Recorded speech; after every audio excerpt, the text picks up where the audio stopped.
अची वई पंहिंजी माउ जी ॻाल्हियूं ॿुधी। कहिड़ी पे गिला कयईं मुंहिंजी? ये गिला जो आदतूं तो में आहिनि। अम्मा तुंहिंजी गिला कोन थी करे। हा तूं बि पंहिंजी माउ जे पारां ॻाल्हाईंदे। मां त ॼण तुंहिंजी लॻाई कुझु न थी। तूं मुंहिंजी ज़ाल आहीं अमीना, ऐं हूअ मुंहिंजी माउ आहे। ख़ुदा जे वास्ते हुनखे एतिरो परेशान न कर। न त छा मारींदे मूंखे? भली मार। तोखे माण्हू अम्मा कोन ॾींदी, पर पाण खे मां मारे छॾींदुसि, या ही घर ई छॾे त हलियो वेंदुसि।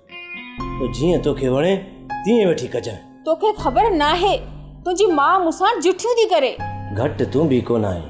कॾहिं मूंसां कुर्ब में ॻाल्हायो थी जो अम्मा खे तूं इज़त ॾींदी हूंदी? तोखे बि हाणे मुंहुं में ख़राबियूं नज़र थियूं अचनि। माजिद, तोखे बि मां कख जी अख में चुभां थी। अमीना, मां तोखे अखियुनि में सुरमे जीअं पाईंदो आहियां, पर जॾहिं अम्मा ऐं तुंहिंजो झोड़ो यादि ईंदो आहे त हीउ सिक जो सुरमो अखियुनि मां गरम पाणी बणिजी वही वेंदो आहे। त पोइ तूं सम्झाए न मासी खे त मूंसां झेड़ो न करे।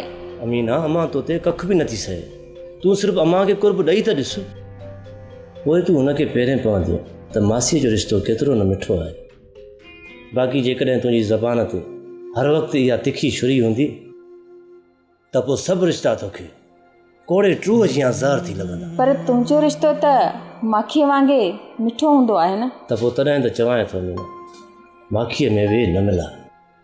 पंहिंजे घर जी ख़ुशियुनि में ज़हर न विझ, न त तूफ़ान असांजे घर जूं ख़ुशियूं खणी वेंदो, ऐं न पोइ तूं ख़ुशि रही सघंदीअ ऐं न ई मां पाण खे माफ़ु करे सघंदुसि। सभु मयारूं मूंखे छो थो ॾीं? मासी खे त कुझु चओ न। अम्मा खे मूं सम्झायो अथमि, हाणे हूअ तोसां झेड़ो कोन कंदी। मां बि मासी खे वराए हाणे कोन चवंदसि। जेको वणेसि सो चवे, पर हाणे त थोरो खिल न।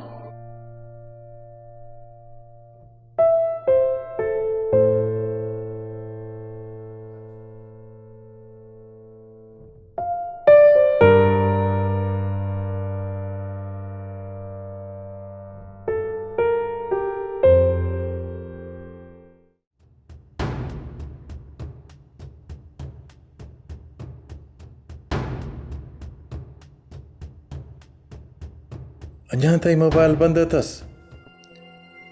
ख़बर न आहे किरण मूंसां राब्तो छो न कयो आहे। उन जे दीदार खां बग़ैर राति जी ऊंदहि जो सफ़र कीअं कटिबो?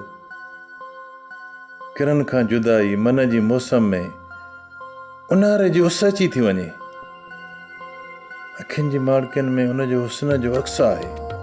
बग़ैर दीदार जे अखियुनि खे आराम कोन ईंदो।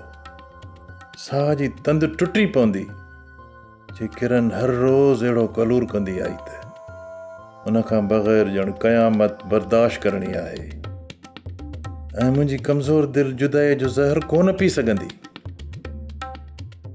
ड्रामा सीरियल सिलसिला मोहब्बतुनि जा तमाम एपिसोड्स ॾिसो हाणे HD क्वालिटीअ में। विज़िट करियो असांजो YouTube channel Sindh TV HD drama. Subscribe कयो असांजो official YouTube channel Sindh TV HD drama ऐं वधीक अपडेट लाइ बेल आइकन खे क्लिक करियो।